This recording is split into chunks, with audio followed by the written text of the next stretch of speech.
vamos a entrevistar a Nicolás Cherro para poner una especie de Algo dulce, algo algo grato. dulce, sí, Alguien una que. frutillita, alguna cosa. Nicolás Cherro es, junto con el Pepe Castro, los dos únicos jugadores de Atlanta que lograron dos campeonatos, dos ascensos. Cherro logró el ascenso en el 2011 y en el Y 2019. después se retiró. Y después se retiró el 11 de julio del 2019. Y el Pepe Castro, bueno, ganó el torneo del 89-90 Sí, y el 95. exacto. Bueno, pero haciendo un resumen Aparte porque es muy grato, digo, déjame decir esto porque tengo un vínculo con Nico Cherro, es muy grato charlar con él, lo van a escuchar, él siempre es muy claro, y digamos, y aparte yo sé que él tiene un sentimiento por Atlanta porque en Atlanta fue donde él la pasó mejor deportivamente hablando, estuvo mucho tiempo parado por una lesión que no podía encontrar la forma de resolverla como estaba él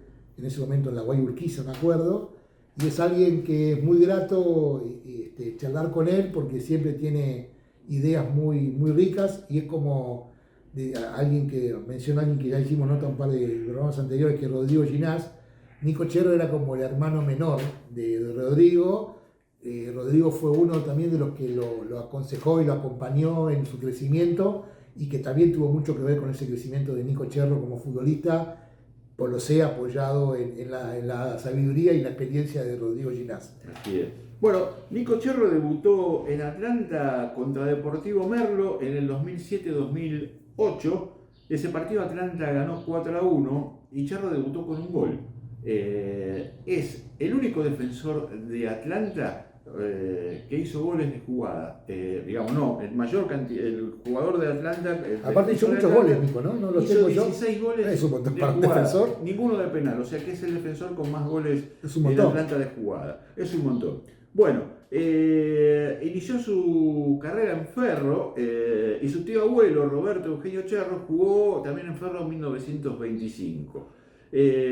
Como decíamos, pasó por Atlanta, donde ascendió en el 2011. Luego se fue a jugar al Metz B de Francia en cuarta división de Francia, ¿no? Del fútbol francés, donde jugó 8 partidos. En 2019 pasó a Fénix y en el 2017 estuvo en Villa Dálmine. En el 2018 regresó a Atlanta, donde asciende en el 2019 y como decíamos, con el Pepe Castro son los dos únicos jugadores que tienen dos ascensos en la institución. Bueno, en Atlanta jugó 2007, 2008, 2011, 2012, 2018 y 2019. 170 partidos, 159 como titular. Toda esta información, este, bueno, agradecidos a Edgardo Dimas por toda esta data que nos ha pasado. Así que vamos a escuchar el reportaje a Nico Cherro para, bueno, recordar momentos felices. Bueno, acá estamos con Nico Cherro, jugador de Atlanta en dos periodos gloriosos de Atlanta, uno de los dos jugadores que tiene dos torneos, dos campeonatos, junto con el Pepe Castro. Así que te saludamos, Nico, ¿cómo va? Buenas tardes, ¿cómo andan? Gracias por el llamado y por recordarme. No, por nada, la verdad que queríamos refrescar algunos momentos felices de Atlanta. Vos fuiste protagonista de dos momentos muy intensos para los hinchas, muy recordados y muy felices. Pero antes de entrar en ese métier, preguntarte cómo decidiste ser jugador de fútbol o cuándo decidiste ser jugador de fútbol. Qué pregunta, profunda.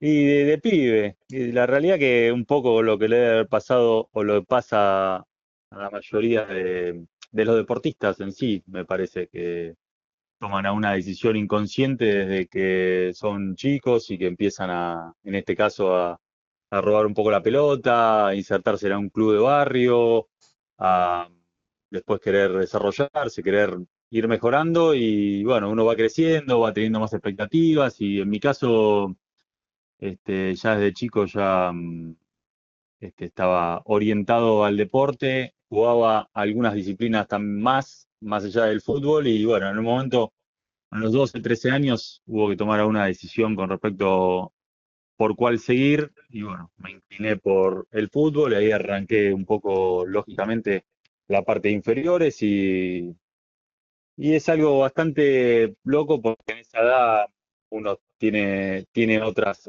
cuestiones también de colegio y amigos y qué sé yo, y bueno, ahí es donde tenés que tomar un poco el rumbo de algo más profesional o de algo más serio cuando todavía sos una persona que, bueno, te estás desarrollando, creciendo, conociéndose y bueno, me parece que en esa época un poco, bueno, con la familia apoyando, creo que, bueno, tomé la decisión desde chico y bueno, por suerte tengo una linda carrera.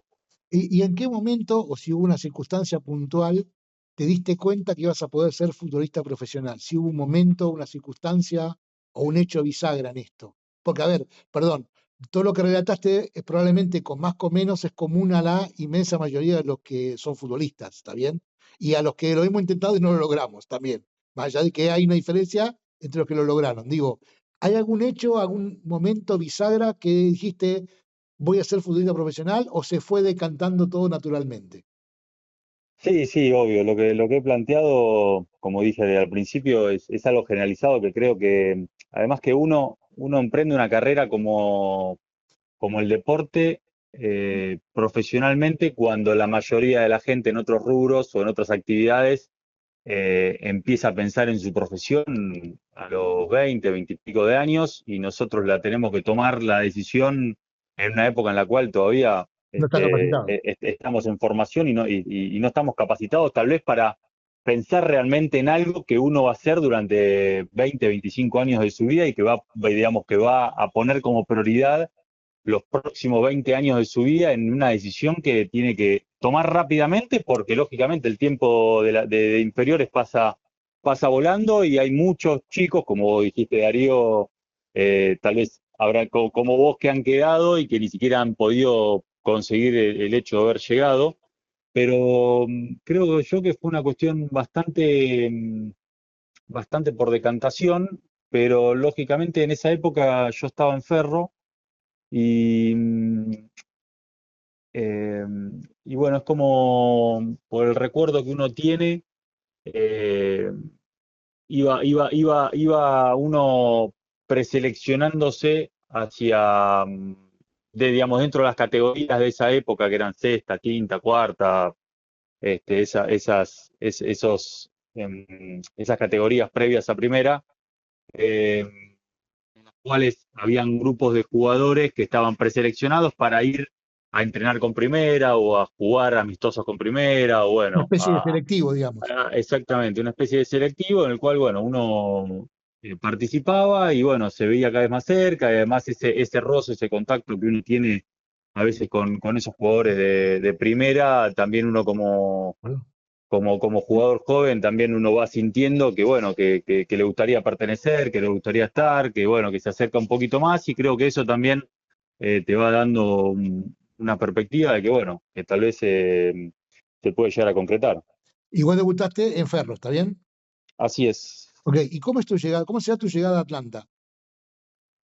Mi llegada a Atlanta se dio después de 2 años que yo estuve en Primera de Ferro y se me había terminado el contrato que tenía y había quedado libre y con un representante que tenía en la época me había comentado de una prueba que había en Ferro y me propuso ir a la prueba, yo sin conocer nada del club, ni tampoco ningún dirigente, ni el técnico en cuestión, que era el Tano Pacini.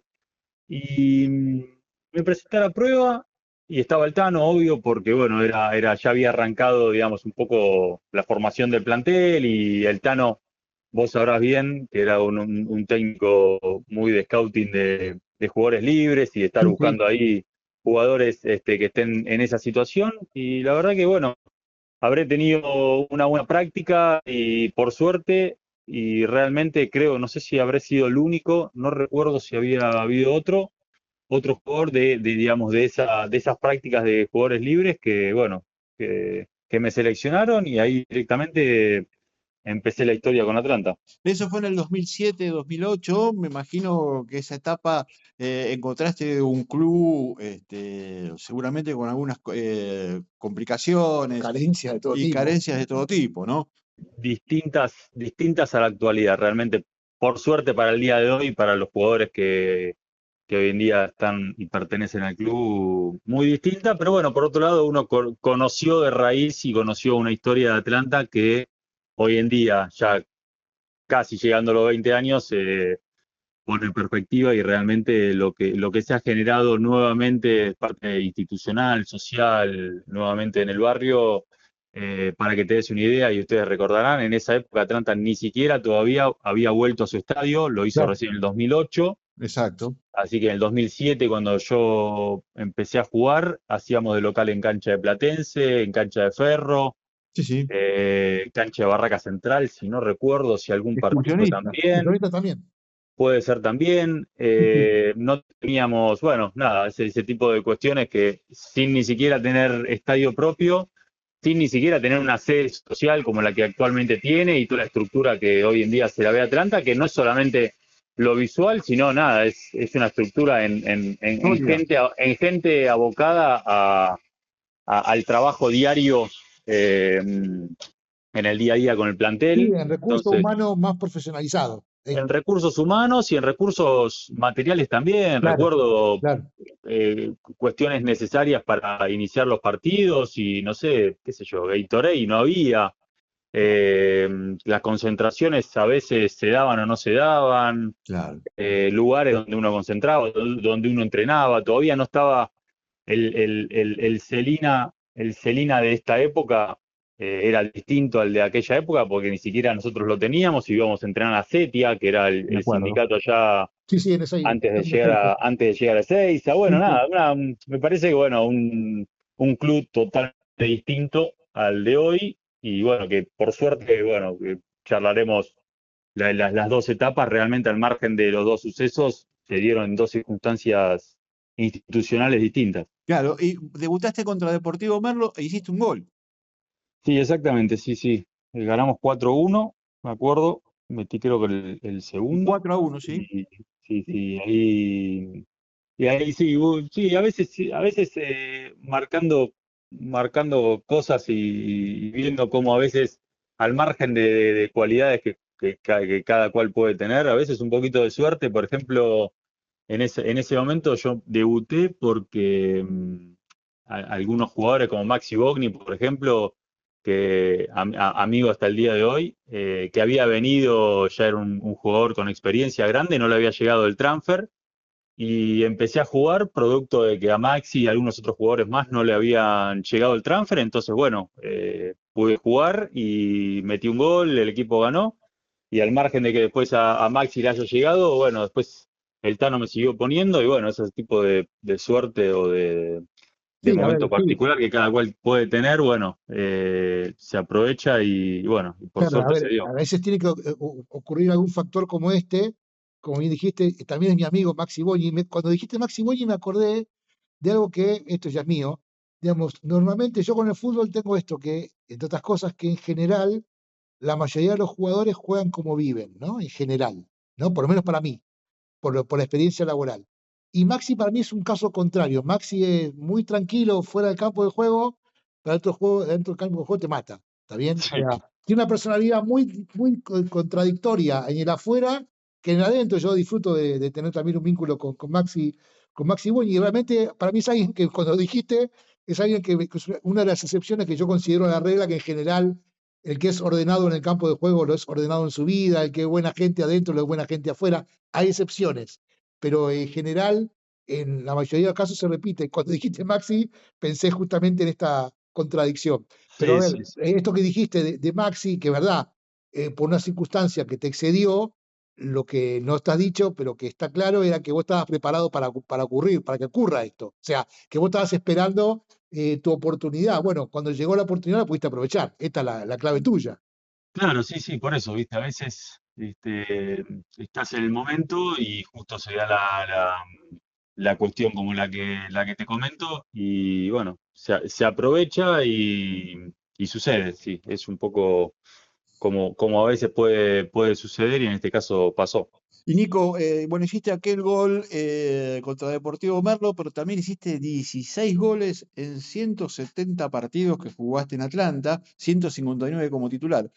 una cantidad de goles importantes para un defensor. Sí, parece que me gustaba bastante ir Sí. a tratar de meter algún gol. Ahora, Sí, es cierto. como si tenemos que establecer dos puntos en el tiempo, podemos hablar del campeonato del 2011-2012 y del campeonato 2018-2019. Si tenés que elegir dos momentos de esos dos campeonatos, ¿cuáles elegirías? Eh, y del primer ascenso, la realidad que eh, fue un momento en el que, pensando un poco la respuesta, pero creo yo que me quedo también con bueno, un momento puntual, digamos, que uno recuerda es después de haberle ganado a Morón. Recuerdo haber llegado al barrio y la gente esperando, no habiendo salido campeón todavía, pero la gente cortando la calle Corrientes y Juan B. Justo esperando que llegue el micro. Me acuerdo un momento bastante atípico porque era creo un martes a la noche y todo el barrio de Villa Crespo esperando que llegue un micro de un partido de Atlanta que todavía no se había dado el campeonato, pero Mirá, recuerdo mucha gente festejando en aquella época distintos momentos. También en esa época, por ejemplo, también concentramos en el estadio, ahí estaba la concentración. sí, sí. Y, y recuerdo también abrir las ventanas y quedaban justo a la calle de Humboldt Claro, claro. y mucha gente ya desde temprano esperando el momento de ingresar a la cancha. Pero ese campeonato creo que no se dio como a veces se puede llegar a dar de un equipo que justo se conformó ese año y se le da el título. Fue un año en el cual ya hace 2 o 3 años ya había un plantel, había un grupo que se iba conformando y que de alguna forma, digamos, se iba generando una situación más propensa a que, bueno, después se pueda terminar dando el resultado. Así es. Y tal vez a diferencia del segundo torneo que me tocó, yo llegué ese año y se consiguió, entonces no tuve tanta transición de los últimos años hacia un logro de un objetivo como este. Entonces, bueno, es como que se vivieron de dos formas distintas, porque en uno estuve 5 años corridos y se dio en el anteúltimo, y en el otro estuve un año solo y se dio. Entonces es como dos momentos bastante lindos. Y en el segundo, bueno, también con dos técnicos distintos, en el primero con un solo técnico, en el segundo el hecho de haber tenido dos técnicos también te genera lógicamente que hubo un momento en el cual, bueno, la temporada no iba bien, entonces también hace que el técnico, en ese caso el Pepe, haya tomado la decisión de abrirse. Pero bueno, entonces marca de que no fue como el primer torneo que sacamos 80 y pico de puntos, y fue un torneo bastante parejo. En el segundo eh, nos costó bastante y bueno, y también se dieron ciertas circunstancias de ascenso Claro, que también nos permitió claro. conseguirlo.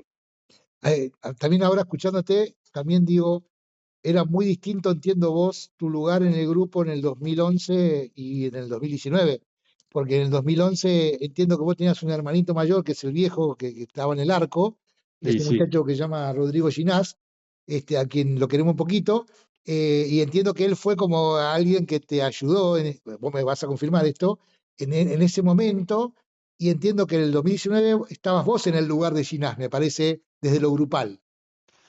sí, sí, tal cual, un poco como decís. La verdad que el vínculo que tengo con Rodri ya desde esa época, ya desde cuando yo llegué, que él estaba, perdón, cuando yo llegué, que él llegó conmigo, o sea, en ese 2007, ya había un grupo de grandes, ya sea Rodri, el de Flaco Fernández, Maxi, Rodri Bilbao, bueno, hasta Cristian Castillo. O sea, había realmente, bueno, y así puedo seguir, pero eso demuestra, digamos, que había un grupo, bueno, Molina, Claro, había un grupo muy importante de jugadores grandes y que de alguna manera siempre yo me sentí un poco más vinculado a los grandes y uno iba escuchando, aprendiendo, viendo el manejo y porque bueno, uno tal vez por características o personalidad, siempre ese rol aparentemente siempre me gustaba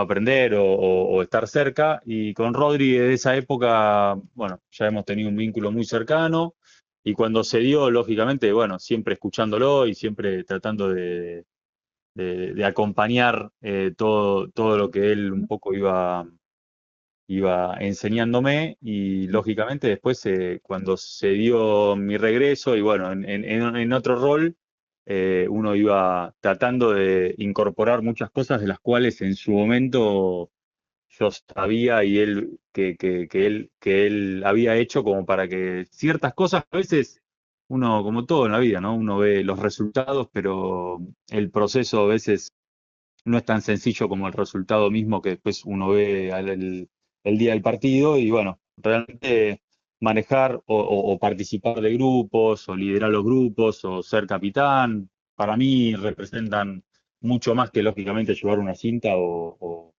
tener que dar alguna charla alguna que otra vez, entonces me parece que hay ciertas características que están buenas poder incorporarlas y por suerte tuve gente grande como Rodri que me las ha enseñado. Nico, ¿seguís Atlanta? ¿Lo mirás por la tele? ¿Vas a la cancha? Ya hablamos del proceso institucional que es muy exitoso en Atlanta. Sin embargo, como contrapartida, lo futbolístico no está funcionando. Vos que atravesaste dos procesos, como yo digo, felices en Atlanta, eh, ¿hay alguna fórmula, hay algún secreto para que un plantel alcance un objetivo?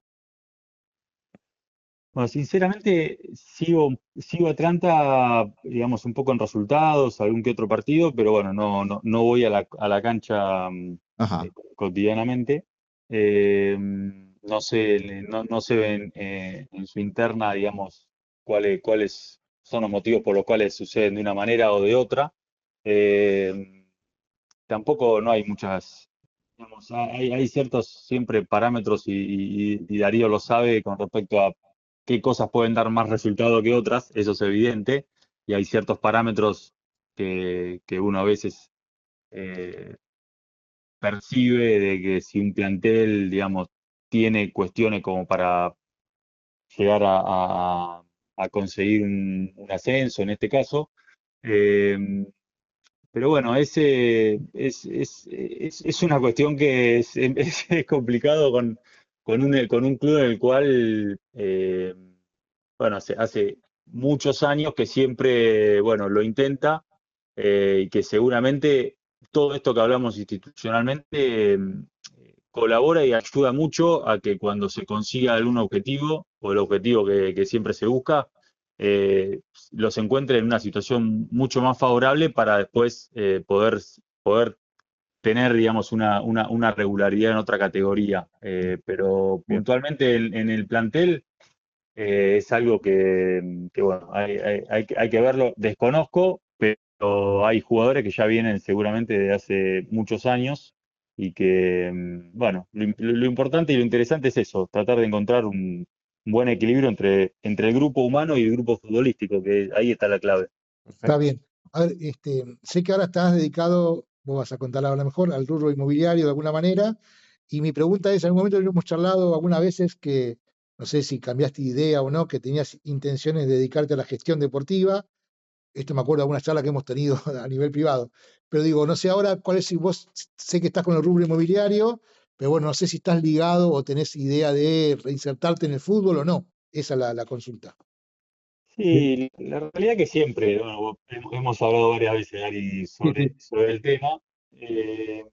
Y sí, creo que no sé si he encontrado el momento, el lugar, el espacio como para hacerlo. Es cierto que a veces si uno no busca demasiado es difícil poder encontrarlo.